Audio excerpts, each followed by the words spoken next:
Baik, bismillahirrahmanirrahim. Assalamualaikum warahmatullahi wabarakatuh. Pada kesempatan kali ini saya akan menjelaskan cara menyusun dokumen kurikulum. Oke, yang seharusnya hari ini itu saya membahas materi pada pertemuan 11 dan pertemuan 12. Namun pertemuan 11 dan 12 itu adalah lanjutan dari pertemuan 10 ya, pertemuan 10, di mana semua materi sudah ada di dalam ini, di dalam kelasku masing-masing.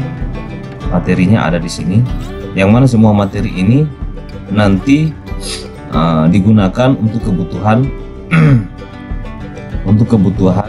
dalam. Oleh karena semua materi sudah saya berikan, maka saya hanya mungkin membuat video ini apa saja yang harus dilakukan dalam menyusun dokumen kurikulum dengan memanfaatkan materi-materi yang sudah ada. Jadi hari ini di pertemuan 11 dan di pertemuan minggu depan itu hanya bagaimana menyusun, jadi memindahkan informasi yang ada di dalam materi dipindahkan ke dalam laporan tugas akhir telah kurikulum. Nah, di video ini saya akan jelaskan bagaimana cara mengisi laporan tugas akhirnya. Baik, pastikan sudah masuk di dalam Classroom masing-masing, filenya sudah di-download. Begitupun dengan file materi sudah di-download, khususnya itu ada di pertemuan 10, pertemuan 9. Di-download dulu, disimpan atau dirapikan di dalam satu folder. Usahakan menggunakan laptop ya, menggunakan laptop. Nah, kalau sudah, ini bisa dibuka. Nanti tampilannya seperti ini template. Nah, jadi harapannya seperti ini. Oke, saya buka yang sudah di-download ya.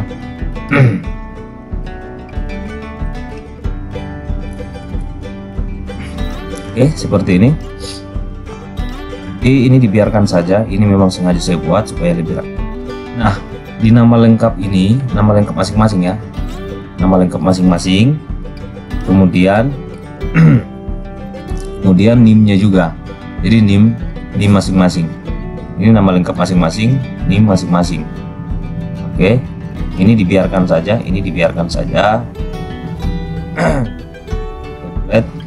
Nah, di bagian ini merupakan bagian yang berisi tentang teori-teori ya, berisi tentang teori-teori. Yang lainnya silakan saja dicari sumbernya di mana yang menjelaskan tentang apa kan kemarin dalam pembahasan kita dalam pertemuan 9 pertemuan 9 itu dibahas bahwa ini berisi tentang kriteria ya, kriteria mengenai kualifikasi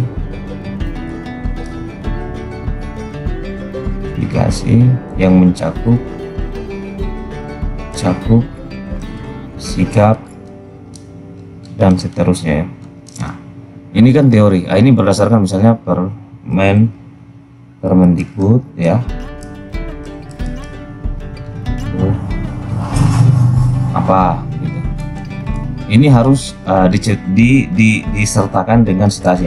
Nanti untuk citasi, cara mensitasi ini nanti ada dua model. Ada yang menggunakan software Mendeley, tapi ini harus menggunakan laptop. Dan ini juga tanpa Mendeley. Nanti ini ada video khusus untuk ini. Insya Allah setelah video ini saya akan munculkan tentang tutorial ini ya.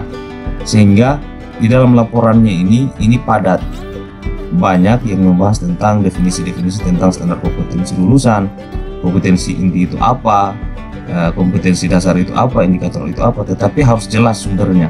Sumber yang harus dicari tidak boleh ya, tidak bisa ambil dari WordPress ya, dari Blogspot. Saya tidak menginginkan sumbernya itu dari tempat ini, tetapi sumbernya itu dari Google Cendekia. Nah, kita harus menggunakan sumber yang ilmiah. Biasakan menggunakan sumber yang ilmiah. Jadi seperti ini, tinggal kita tulis standar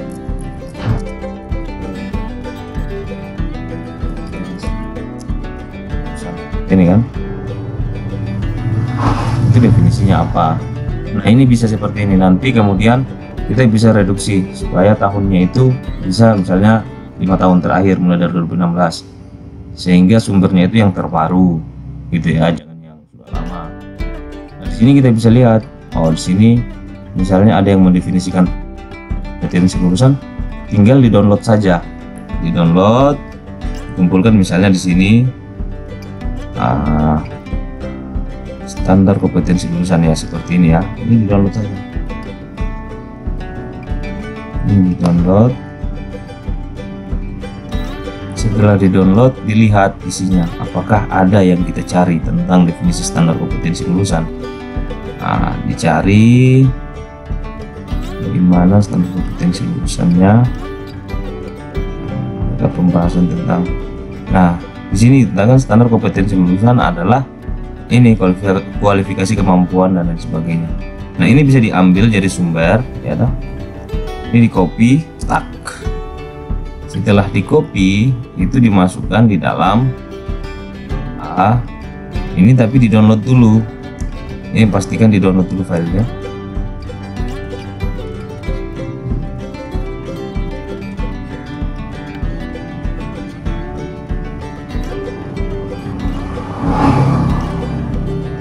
Misalnya disimpan di dalam satu folder, misalnya di sini nama foldernya itu referensi.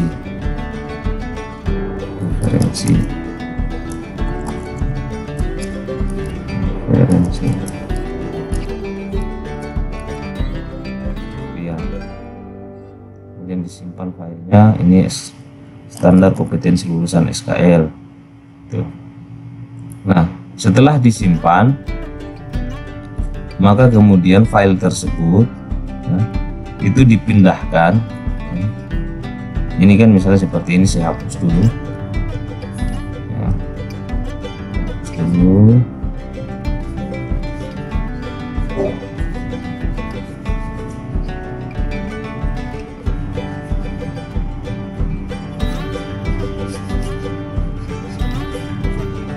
Oke, setelah itu saya sudah copy paste tadi. Saya sudah copy paste. Jadi itu ada definisinya itu. Yang ini kan, ya kurang lebih inilah definisinya. Nah, kita rapikan, sesuaikan dengan fontnya. Nah, kurang lebih seperti ini. Nah, ini harus kita letakkan sumbernya. Sumbernya apa? Kita kutipnya dari mana tadi? Di sini ya. Misalkan ini standar kompetensi adalah ini. Dia di titik-titik pertama, inilah sumbernya. Kita ambil, pokoknya harus cantumkan sumber ya.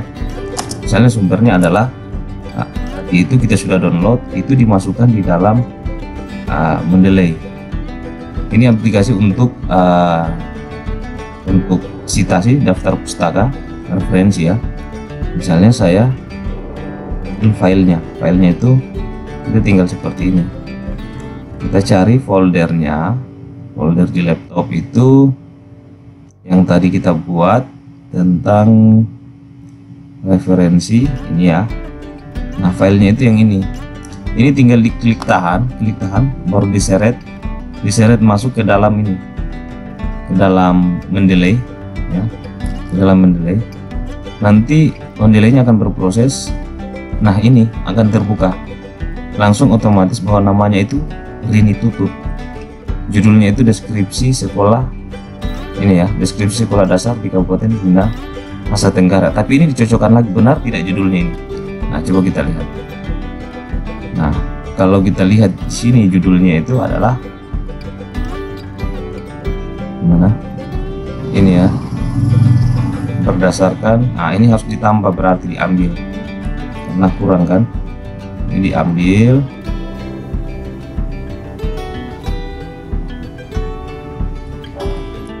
Oke, terus ini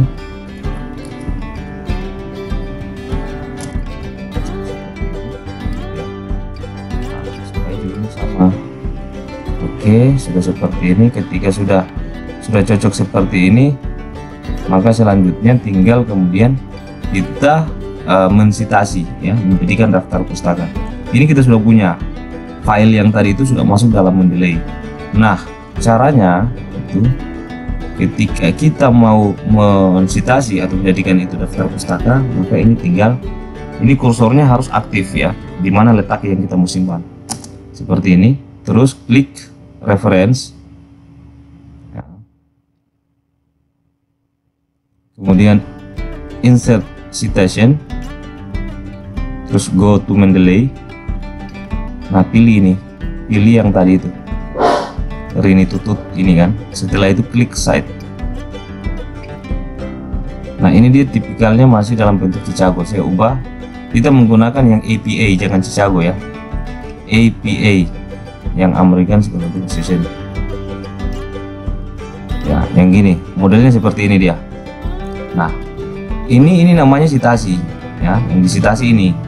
Nah, untuk melihat daftar pustaka atau referensi ini ada di bagian belakang. Di sini ya, ada poin F itu referensi. Ini enter dulu ya. Setelah enter, pastikan ini mati. Setelah enter seperti ini, kemudian klik insert bibliografi. Nah, ketika saya klik insert bibliografi, maka di sini sudah keluar daftar pustakanya. Tapi ini nanti ada khusus penjelasannya bagaimana cara menulis atau membuat daftar oleh kapital seperti ini ya. Nah, ini hanya contoh ringkas ya. Jadi otomatis, oke. Jadi otomatis ini terhubung. Ini dia aktif, bahwa ini aktif, dia punya referensi di sini.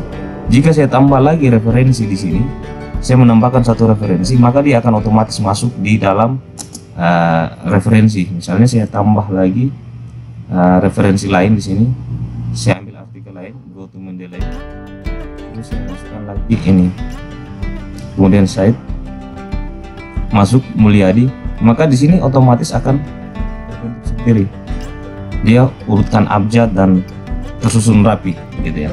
Nah, itu saya harapkan di dalam pembuatan laporan ini kita harus menggunakan yang seperti ini ya. Nah, begitupun dengan kompetensi inti, kompetensi dasar, dan indikator. Ketika ini sudah selesai semua, maka waktunya kemudian, ini pokoknya intinya berisi teori-teori ya, teori-teori. Nah, setelah itu di bagian E, di bagian E ini kemudian kita itu dihadapkan dengan satu tabel, yang mana tabel ini kita harus isi. Nah, standar kompetensi lulusannya apa? Standar kompetensi lulusan itu untuk semua tingkatan ya, untuk jenjang SD itu ada 3 ya, ada 3 dan itu sama semua. Saya rasa di filenya saya sudah berikan, tinggal dilihat sebetulnya seperti apa. Bisa dilihat seperti ini.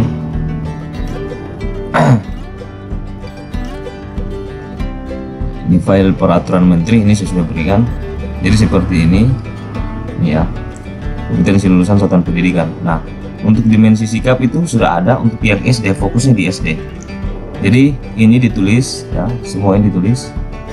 Memiliki perilaku, saya kecilkan. Ini di copy ya, ini copy saja. Nah, ini dimasukkan ke dalam ini.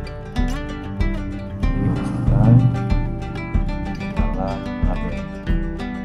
Ini cicil-cicil ulang ya. Ini bisa dibuat rapi. Misalnya gitu.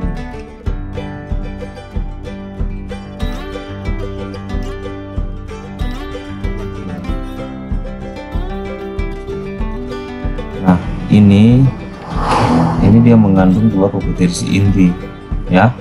Jadi standar kompetensi lulusan ini kan, ini kita lihat dulu, ini dimensi sikap. Jadi di sini usahakan disertai dengan tanda atau nomor yang menggambarkan bahwa oh iya itu penandaannya. Misalnya di sini ini kita gunakan saja ini nomor 1 ya.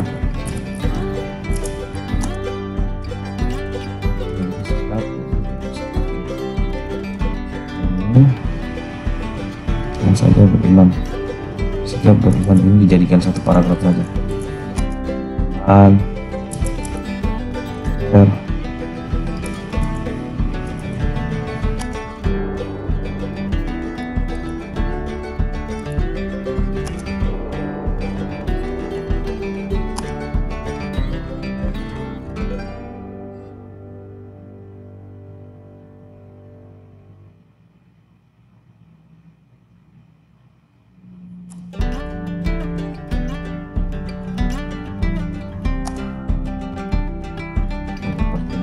ini menggambarkan bahwa satu di sini ya, angka 1 ini menggambarkan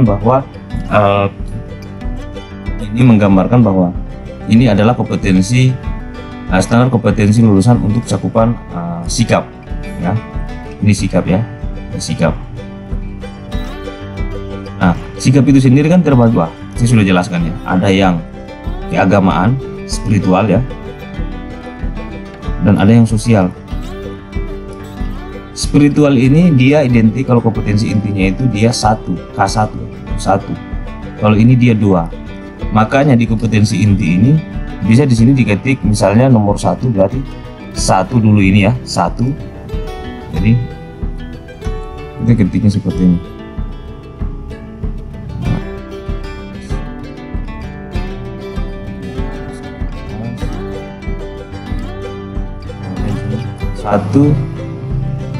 Satu apa kompetensi intinya ini, misalnya kompetensi inti tentang spiritual. Nah, dicari saja misalnya contohnya kita ambil di file silabus. Itu kan di sini ada banyak file kita ya. Di dalam Classroom itu kita sudah disediakan file-file yang bisa kita manfaatkan untuk mencari informasi untuk mengisi tabel tersebut. Nah, di sini kita bisa lihat di sini ya, di materi pertemuan 10.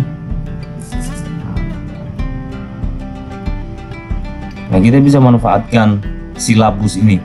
Silabus ini tinggal di-download saja, nanti tampilan seperti ini.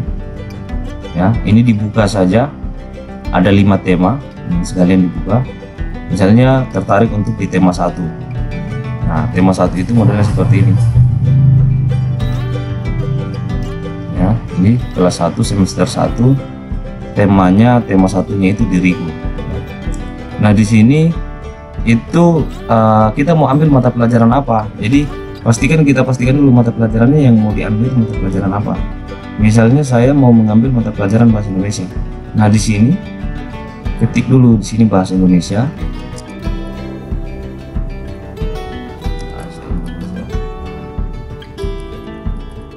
Terus semester berapa? Semester 1. Kemudian kelas 1 gitu ya. Nah, kompetensi intinya apa saja itu. Nah, itu kita lihat kompetensi intinya itu tadi itu. Nah, ini kompetensi ini menerima dan menjalankan agama yang dianutnya. Ini apakah ini misalnya kita masukkan ya. Ini di poin kompetensi inti 1 ya, berarti 1-1. Ini kita masukkan ke dalam sini ya, ini nanti kita rapikan gitu lah. Mana caranya dirapikan. Nah, seperti itu. Setelah 1-1, maka kemudian kompetensi dasarnya itu seperti apa. Ini kompetensi intinya juga ini harus dibuat. Misalnya ini juga ada ternyata untuk mata pelajaran bahasa Indonesia tidak hanya kompetensi, tidak hanya sikap spiritual, sikap sosialnya juga ada. Kita lihat misalnya, kita lihat di sini sikap sosialnya apa, menunjukkan perilaku jujur. Oke, ini misalnya dalam mata pelajaran bahasa Indonesia tema diriku ini, tema 1 ini bisa masuk kompetensi sikap sosial. Jadi di situ letak kita menganalisis ya, menelaah 1.2 ya.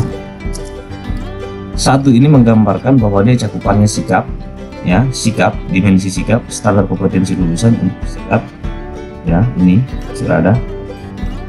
Yang 1 ini ya, 1.1 yang di kedua ini menggambarkan dia spiritual. 1.22 ini menggambarkan dia sosial, kompetensi inti sosial gitu ya.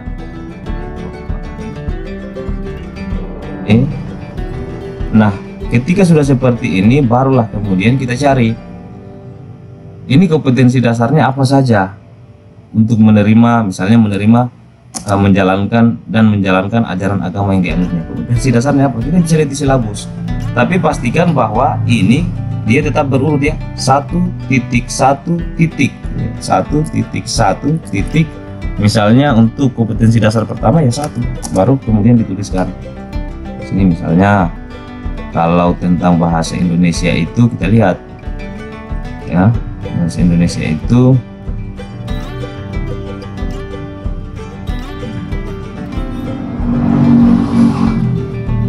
bahasa Indonesia di sini kan memang tidak ada, maka di sini kita harus pintar-pintar. Nah, kira-kira untuk bahasa Indonesia itu seperti apa? Misalnya di sini kita bisa membuat apa ya? Misalnya ini mensyukuri, ini kan.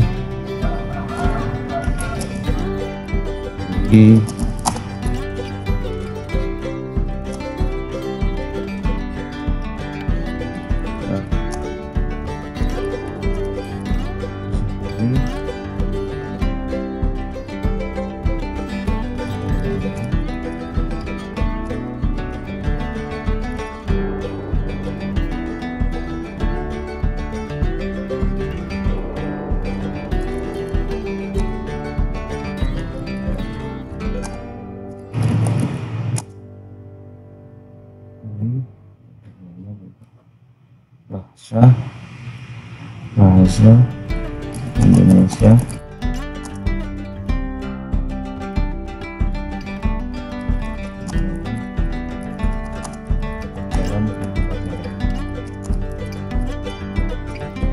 seperti itu memang kita harus buat ya, kita harus buat. Kalau misalnya di informasi yang kita dapat ya kita cari, kemudian kalau misalnya tidak ya kita turunkan. Jadi menerima dan menjalankan. Nah di sini itu ya kita mensyukuri ini, kita terima, disyukuri nikmatnya ya kan, mensyukuri pemberiannya berupa pemberian dari Allah berupa bahasa Indonesia yang digunakan dalam kehidupan sehari-hari ya kan? Misalnya menjalankan ajaran agama yang dianutnya, silakan dikembangkan lagi. Misalnya 1.1.2 menggunakan bahasa Indonesia dalam kehidupan sehari-hari. Ini bagian dari menjalankan. Ini dikembangkan saja, gitu ya. Ini kompetensi dasar, indikator nanti di pertemuan ini di pertemuan berikutnya. Di pertemuan berikutnya kita akan membahas tentang indikator. Nah, di sini tinggal di checklist saja. Ini misalnya kita ambil tema berapa, ini khusus tema berapa. Tadi ini kan ini tema 1, maka di sini bisa kita blok saja seperti ini. Ini kita blok. Ini blok. Ini harusnya ini. Setelah di blok, dikasih warna. Misalnya warna kuning. Nah, ini menandakan bahwa ini untuk tema 1 ya, bahasa Indonesia tema 1. Oke, misalnya ini juga kalau mau dibuat apanya, mau dibuat kompetensi dasarnya tinggal diambil, dimulai dari 1.1 menunjukkan perilaku jujur. Perilaku jujur apa? Nah, ini silakan dikembangkan. Ini sudah saya jelaskan di materi-materi sebelumnya. Nanti kemudian diidentifikasi di sini dia masuk dalam tema apa. Tergantung sumber informasinya, begitu ya. Jadi satu orang, setiap mahasiswa itu cukup satu materi mata pelajaran bahasa Indonesia misalnya ini. Jadi silakan saja dieksplor. Misalnya mau ambil tentang tema 1 ya tema 1 saja, tema 2 ya tema 2 saja. Jadi cukup satu mata pelajaran ya. Nah, semua saya sudah siapkan di classroom masing-masing. Silakan saja dibuat. Jika ada pertanyaan, jadi waktunya ini mulai minggu ini sampai minggu depan ya. Di minggu berikutnya kita akan masuk di materi tentang indikator untuk melengkapi tabel ini. Jadi hasil pekerjaannya disimpan ya, dicicil dari sekarang, sehingga di pertemuan ke-14 dan 15 itu kita fokus di indikator melengkapi ini, dan ketika di pertemuan 16 maka sudah harus dikumpul gitu ya. Nah, mungkin itu saja dari saya. Jika ada pertanyaan nanti kita lanjut via komentar YouTube ya, atau bisa via Classroom. Oke, saya akhiri. Assalamualaikum warahmatullahi wabarakatuh.